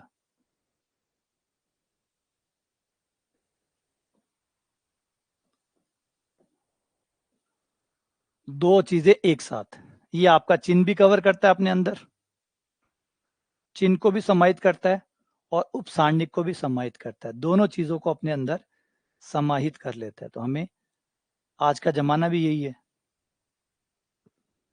ना, आज के जमाने के हिसाब से ही ये बेस्ट है। आज के ज़माने के हिसाब से बेस्ट है, 2 in 1 है। 2 चीज़ें एक साथ कवर करके बैठा है, चिन्ह भी लेके बैठा है और उपसारणिक भी लेके बैठा है। इससे बेस्ट क्या हो सकता है?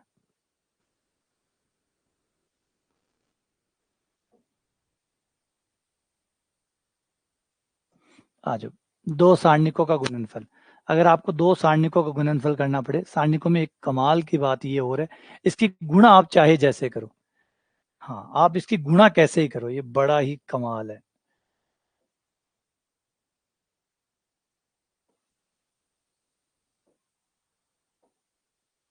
2 सारणिकों का गुणनफल, 2 सारणिकों का गुणनफल, ये कमाल है। सारणिक अगर आपके पास 2 है, तो आप उसकी गुणा कई तरीके से कर सकते हैं, कई तरीके से। मान लो A1 12, A13, A21, A22, A23।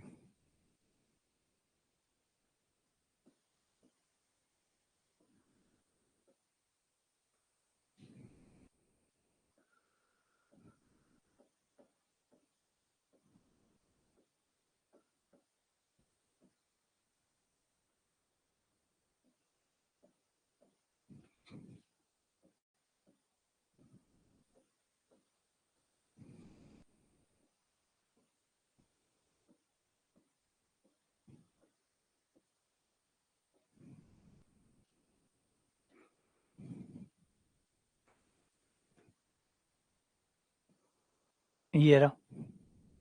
अब इसमें गुणा करने, हम जैसे मैट्रिक्सों में गुणा करते हैं, तो मैट्रिक्सों में हमारी एक ही गुणा होती है, पंक्ति गुणा स्तंभ। आर गुणा सी होती है, रो इंटू कॉलम।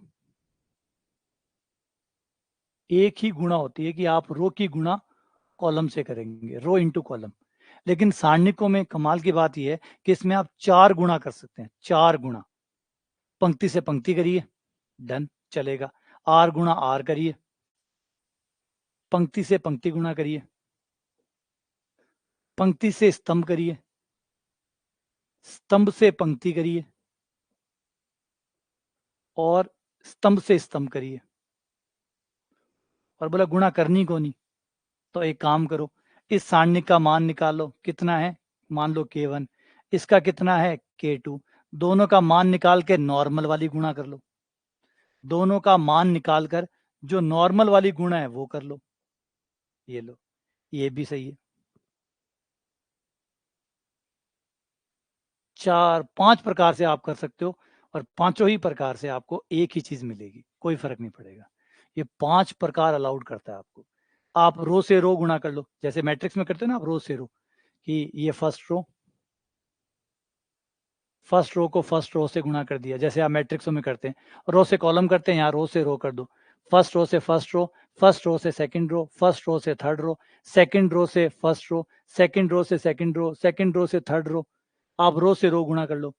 आप रो से कॉलम गुणा कर सकते हो, जैसे मैट्रिक्स में होता है वैसे चलने दो, या इधर कॉलम से उधर रो गुणा कर लो, या कॉलम से कॉलम गुणा कर लो, या फिर एक काम करो, गुणा करो ही मत, इसका मान निकालो और इसकी मान निकालो और नॉर्मल गुणा कर लो। सब में एक ही आंसर आएगा, सब में एक ही आंसर आएगा। ये कमाल की चीज है, ये गजब चीज है कि भाई देखो, इतने सारे तरीके, मतलब मैट्रिक्स आपको इतना अलाउड नहीं करता था। मैट्रिक्स बाध्य था कि रो इंटू कॉलम ही होगा, रो से ही कॉलम मल्टीप्लाई होगा। ये कह रहा है कुछ भी करो, आंसर एक ही आएगा, कुछ भी करो, रो इंटू रो कर लो, फिर कोई ना सारणिक बनेगी, उसको सॉल्व कर लेना, आंसर वही आएगा, K1 गुणा K2। जब आप गुणा कर लो, पहले गुणा कर लो, गुणा करके बाद में विस्तार कर लेना, विस्तार करने के बाद देखोगे आंसर आ रहा है K1 गुणा K2, K1 गुणा K2, K1 गुणा K2, और K1 गुणा K2, यही आएगा। समझे बात? ये चीज़ समझ में आई नहीं आई? आप गुणा कर लो पहले, गुणा करके बाद में विस्तार कर लेना। यहाँ तो मैंने पहले विस्तार करके फिर गुणा की है, या पहले मैं गुणा कर रहा हूँ फिर विस्तार कर रहा हूँ। अब गुणा करने के मुझे 4 ऑप्शन दिए हैं। गुणा करने के मुझे 4 ऑप्शन दिए हैं कि भई रो से रो गुणा कर लो, रो से कॉलम गुणा कर लो, कॉलम से रो गुणा कर लो और कॉलम से कॉलम गुणा कर लो। चारों में से जो पसंद आए वो गुणा कर लो और फिर विस्तार कर लेना। आपका आंसर वही आएगा K1 गुणा K2। ये है इसकी एक और कमाल की बात, और एक जितनी खास बातें आती जाएगी वो चीज़ उतनी ज़्यादा पॉपुलर होती जाएगी और फिर उसको रिप्लेस करना उतना ही ज़्यादा मुश्किल हो जाएगा और उसके बराबर का कंपटीशन, क्योंकि कंपटीशन में रिप्लेस वही होता है जो उससे बेटर हो, है ना? उससे बेटर लाओ या उससे यूनिक लाओ। बेटर नहीं ला सकते तो यूनिक लाओ, उससे अलग लाओ, हटके लाओ, कुछ ऐसा लाओ जो उसमें नहीं था, वो हमारे वाले के पास है ना? भई हमारे वाले के पास जो भी आप बना, आपने कहा सारणी मैं ऐसे खोलूँगा, खोलो। लाओ, कुछ ऐसा लाओ जो इसके पास नहीं है, जो सिर्फ़ आप वाला ही सारणी कर सकता है। वो ताकत सिर्फ़ आप वाले के पास ही है। जैसे विराट कोहली छक्के नहीं मार सकता, है ना? ज़्यादा छक्के नहीं मार सकता, वो चौके मार देगा, 2 चौके मार देगा वो। 1 छक्का मारने के बजाय 2 चौके मार देगा। तो एक जगह खाली है कि विराट के जैसा तो बनाना मुश्किल है, लेकिन जो विराट में कमी है, उसके जैसा एक आदमी, तो रोहित शर्मा चल पड़ा, है ना? अब रोहित में और विराट में क्या फ़र्क है?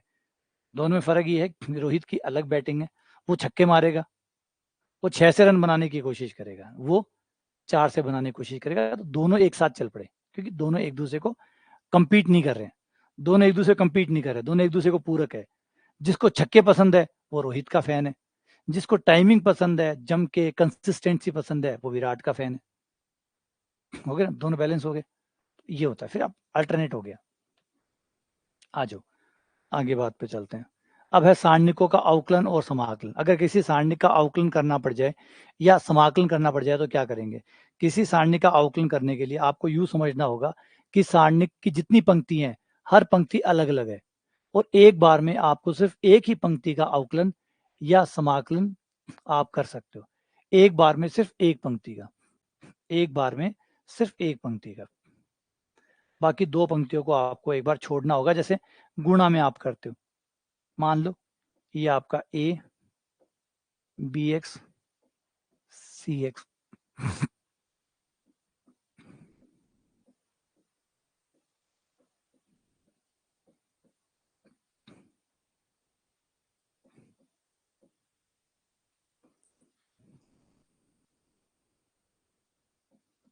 अब अगर आप इसका अवकलन करना चाहते हो सारणिक का, तो सारणिक का अवकलन करने के लिए एक बार में एक होगा, एक बार में एक होगा।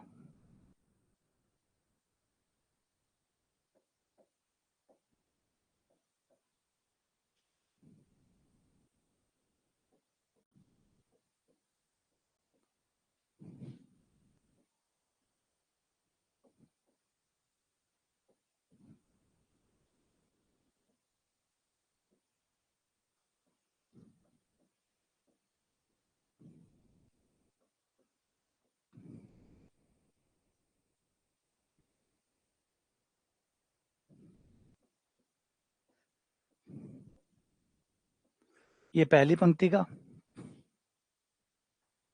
फिर दूसरी पंक्ति का। अब पहली पंक्ति को छोड़ दो, तीसरी को छोड़ दो, अब दूसरी का अवकलन करो। एक बार में एक पंक्ति का अवकलन करना है।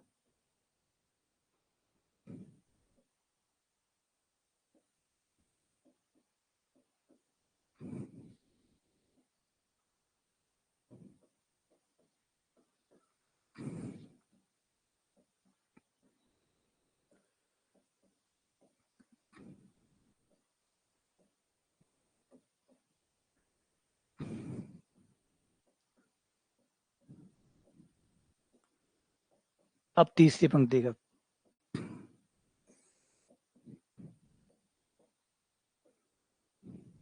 ऐसे ही समाकलन चलेगा। एक बार में पहली पंक्ति का, अगली बार दूसरी पंक्ति का, अगली बार तीसरी पंक्ति का, एक बार में एक का ही। तो अगर 4 पंक्तियाँ होती तो ये 4 तक चलता। एक बार में एक का ही।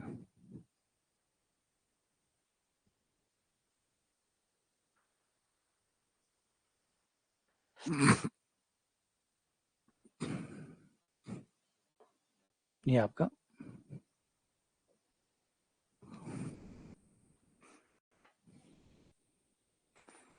अच्छा, आरसीबी का फैन भी है क्या?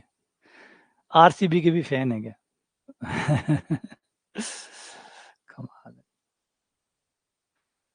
एक बार भी शायद मैं अभी वो कई मेम्स देख रहा था कि उसमें लिखा था कि आरसीबी शायद अब बाहर हो गई है, शायद बाहर हो गई है या होने वाली है, कुछ ऐसा चल रहा होगा, या तो हो चुकी है या हो रहा होगा, कुछ ऐसा चल रहा है। एक शायद एक वो था, मेमे टाइप से बना हुआ था, वो किसी ने भेजा था, तो उसमें ये था कि मतलब ये सारी संभावनाएं हैं उसके जाने का, या तो वो बाहर हो गई है क्योंकि वो कल का था, तो कल का था तो कल शायद कोई मैच था, तो वो कल बाहर हो गई है या फिर होने वाली होगी। हाँ, नहीं बता रहा हूँ कि आरसीबी के फैन है, तो वो शायद उनका चल रहा था वो बेचारे कि ऐसे ऐसे अगर जीतती है तो आरसीबी 4 में आ जाएगी, वो 4 में आ जाएगी तो वो उसमें निकल जाएगी। वो बड़ी मेहनत कर रहे हैं कि ऐसे ऐसे अगर आरसीबी अगर ऐसे ऐसे कहते हैं। अच्छा, कंटिन्यू 6 हार गई। अच्छा, हार गई या बाहर हो गई पता नहीं, कल चल रहा था कि भाई ये ऐसे ऐसे खेलेगी तो ऐसे जीत जाएगी, उनका ऐसे ऐसे खेलेगी, आपके बनाने से कोई थोड़ी खेलेगा, वो तो अपने हिसाब से खेलेगी, और वो तकदीर साथ देते हैं नहीं देते फिर वो भी जो रहता है, तो कहीं ना कहीं आरसीबी के मतलब कितने 14 साल हो गए, 15 साल हो गए, तो आ जाओ वापस से आ जाते हैं। ये अवकलन हो गया, फिर समाकलन कर दो। समाकलन में भी सेम यही प्रक्रिया आपको अपनानी है, एक बार में एक पंक्ति का अवकलन, बाकी दो पंक्तियों को रेस्ट करवाओ, बाकी दो पंक्तियों को रेस्ट करवाओ, फिर दूसरी पंक्ति को, फिर पहली तीसरी को रेस्ट कराओ, फिर तीसरी को, तो पहली दूसरी को रेस्ट कराओ, तो इस तरीके से ये चलेगा। तो ये हमारा डिफरेंशिएशन एंड इंटीग्रेशन होता है। ठीक है, आ जाओ आगे बढ़ते हैं। आगे समीकरण निकाय को हल करने में सारणिकों का अनुप्रयोग, ये एक और कमाल है। हाँ, कॉलम से भी कर सकते हो, कॉलम से भी कर सकते हो, कोई दिक्कत नहीं, क्योंकि ये जितने भी मेथड है हमारे सारणिक वाले, इन मेथडों की एक और ताकत ये है कि ये पंक्ति पे भी उतने ही यूजफुल है जितने कॉलम पे। आप कॉलम पे लगाओ चाहे पंक्ति पे लगाओ, कोई फर्क इनमें नहीं आएगा। इस मेथड की खास बात ये सिमेट्री है इसमें, क्या आपने कोई नियम अगर पंक्तियों से लगा दिया, बदले में आपने स्तंभों से लगा दिया, कोई बात नहीं, पंक्तियों से भी आपको वही आंसर देगा, स्तंभों से वही आंसर देगा। कोई भिन्नता नहीं है कि पंक्तियों में कुछ और आ रहा है, स्तंभों से कुछ और आ रहा है, नहीं, एक जैसा ही आंसर देगा। अगला यूजफुल उपाय ये है कि इससे आप रेखिक समीकरण निकाय जो है उसको सारणिकों की सहायता से हल कर सकते हैं, सारणी के उसे हल कर सकते हैं। ये और एक कमाल की चीज आ गई, ये बहुत बहुत कमाल की चीज है कि आप जो आपके समीकरण होते हैं, दो चरों वाले समीकरण जो होते हैं, रेखिक समीकरण, चाहे दो समीकरण हो, चाहे तीन हो, चाहे चार हो, चाहे पांच हो, उन समीकरणों को आप सारणिक की सहायता से सॉल्व कर सकते हैं। मतलब अगर आपके पास ऐसा कोई समीकरण है a11x प्लस a12y बराबर b1 मान लो, a21x a22y बराबर b2, ये आपके दो समीकरण हो गए। इनको अगर आप सॉल्व करना चाहते हैं, ऐसा नहीं कि सॉल्व करने के तरीके आपके पास और नहीं है, वही तरीके हैं आपके लोगों के पास, आपके पास विलोपन विधि है, आपके पास प्रतिस्थापन विधियां हैं, ये हैं आपके पास, लेकिन इसके अलावा सारणिक की विधि भी है। ये जो भी आप सारणिक पढ़ रहे हैं, इनकी सहायता से भी आप इन सबको सॉल्व कर सकते हैं, इनसे भी आप सॉल्व कर सकते हैं। और ये फिर कमाल कर देता है कि ऐसे समीकरणों को आप सॉल्व कर सकते हैं, ऐसे समीकरणों को आप सॉल्व कर सकते हैं सारणी की सहायता से, जिसमें से अभी दो नियम पढ़ेंगे। एक तो पढ़ेंगे आव्यूह सिद्धांत, इनको हल करने के लिए एक तो मेथड पढ़ेंगे जिसका नाम है आव्यूह सिद्धांत या मैट्रिक्स सिद्धांत।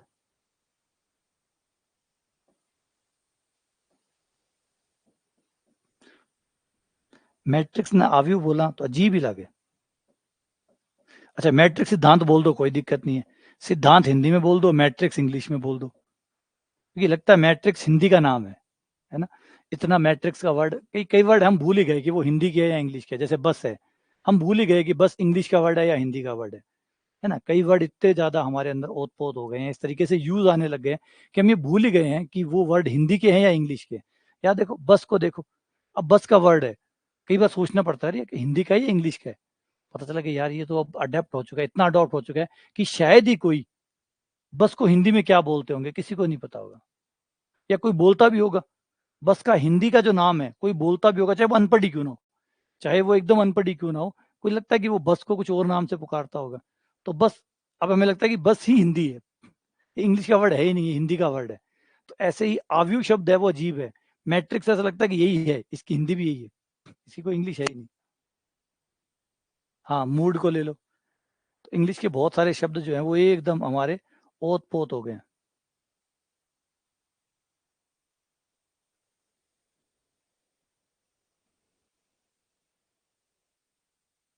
हाँ, रेल को कहते हैं, बता रहा हूँ कुछ वर्ड ऐसे हैं जो अब ट्रेन में और रेल में तो फिर भी रहता है, रेलगाड़ी बोलते रहते हैं, रेलगाड़ी बोलते हैं, और कई लोग पुराने वाले लोग हैं वो रेलगाड़ी बोलते हैं, लेकिन बस वर्ड इतना कॉमन हो चुका है कि भूल ही गए कि ये हिंदी का है या इंग्लिश का है। तो वैसे ही मैट्रिक्स के बारे में अब देखो, अब ये मैट्रिक्स तो है, वैसे तो इंग्लिश का ही है, हम बोलते हैं मैट्रिक्स सिद्धांत। अब एक्चुअली हिंदी, दोनों हिंदी होने चाहिए, तो होना चाहिए आव्यूह सिद्धांत, लेकिन बोलते हैं मैट्रिक्स सिद्धांत। और दूसरा नियम होता है क्रेमर नियम। क्रेमर गणितज्ञ का नियम है, जिन्होंने इसको हल करने का तरीका बताया, जिसको क्रेमर नियम के नाम से हम जानते हैं।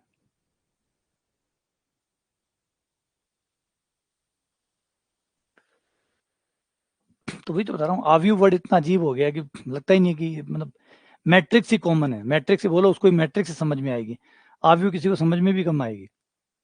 चलो ब्रेक देते हैं, बस यहीं तक। कल इसको, इसमें इनवर्स मैट्रिक्स बना के कैसे इसको सॉल्व किया जाता है, और क्रेमर रूल से इसको कैसे सॉल्व किया जाता है, इसके सॉल्यूशन है या नहीं है, इस पे एक सवाल पेपर में पूछा जाता है।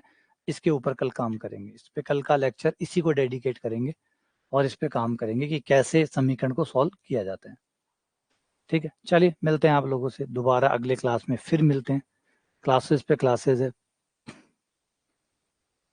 अच्छा हाँ, गाँव में गए, क्या हार्ट अटैक आ गया आजकल, हाँ, अब इंग्लिश वाले वर्ड कॉमन हो गए हैं, क्योंकि वो, उनको तो बेचारा को, जो पुराने लोग हैं, बूढ़े, उनको तो पता ही नहीं होता ना कोई चीज़, वो तो जो बच्चे होते हैं, बच्चे जो वर्ड बोलते हैं वो उसी को पकड़ लेते हैं, बच्चों ने कहा हार्ट अटैक, हार्ट अटैक, तो वो हार्ट अटैक पकड़ लिया। अब उनको तो बच्चे जो बोलेंगे वो उसी नाम को, उनको तो पढ़ा हुआ ही नहीं है ना कि क्या हार्ट अटैक होता है, बच्चों ने कहा कि हार्ट अटैक आ गया, तो फिर उन्होंने भी पकड़ लिया हार्ट अटैक आ गया। चलो मिलते हैं आप लोगों से अगली क्लास में, फिर क्लासेस पे क्लासेस हैं।